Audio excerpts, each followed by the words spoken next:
গবেষণা করার সময় এক ঝলকে গুগল স্কলার থেকে কিভাবে ভালো জার্নালের আর্টিকেল নির্বাচন করবেন সেটি এই ভিডিওতে জানার চেষ্টা করব। শুরু করা যাক। গুগলে ঢুকে গুগল স্কলারে ঢুকবেন।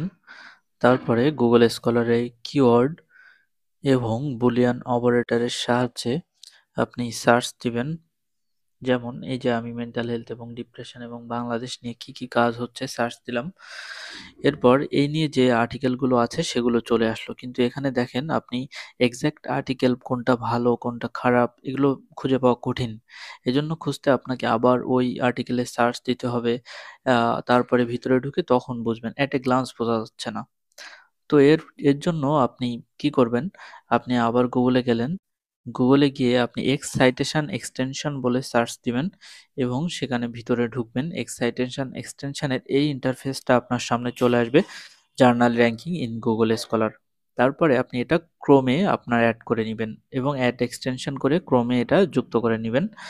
ক্রোমে যুক্ত করার পরে আপনি আবার একটু খেয়াল করে দেখবেন, আবার যদি আপনি গুগল স্কলার এই যে আমি গেলাম এবং আমি আবার সেম জিনিস দিয়ে সার্চ দিলাম।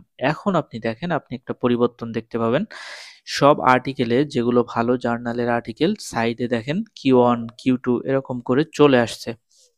তো এ এ এখন কিন্তু আপনি সার্চ দিলে অটোমেটিক আপনি যখনই সার্চ দিবেন কিওয়ার্ড দিয়ে এরকম ভালো জার্নালের যেগুলো আছে সেগুলো এরকম নোটিফাই করে দিবে যে বাম পাশে এরকম Q1 Q2 Q3 থাকবে। এক্ষেত্রে আপনার অ্যাট এ গ্লান্স বুঝতে সুবিধা হবে কোনটি ভালো জার্নালের আর্টিকেল এবং কোনটি খারাপ জার্নালের আর্টিকেল। সাধারণত যেগুলো মার্ক করা ওগুলোই আপনি পড়ার চেষ্টা করবেন। গুগল স্কলারে সাধারণত অনেক ধরনের আর্টিকেলই পাওয়া যায়। এখানে আপনি প্রিডেটরি জার্নালের আর্টিকেল পাবেন, বিভিন্ন দেশীয় জার্নালের আর্টিকেল পাবেন। তবে সবসময় চেষ্টা করবেন Q1 সিরিজের যে জার্নালের আর্টিকেলগুলো রয়েছে সেগুলো পড়ার। এগুলো পড়লে আপনার গবেষক হিসাবে আপনার স্ট্যান্ডার্ড ধীরে ধীরে হাই হবে।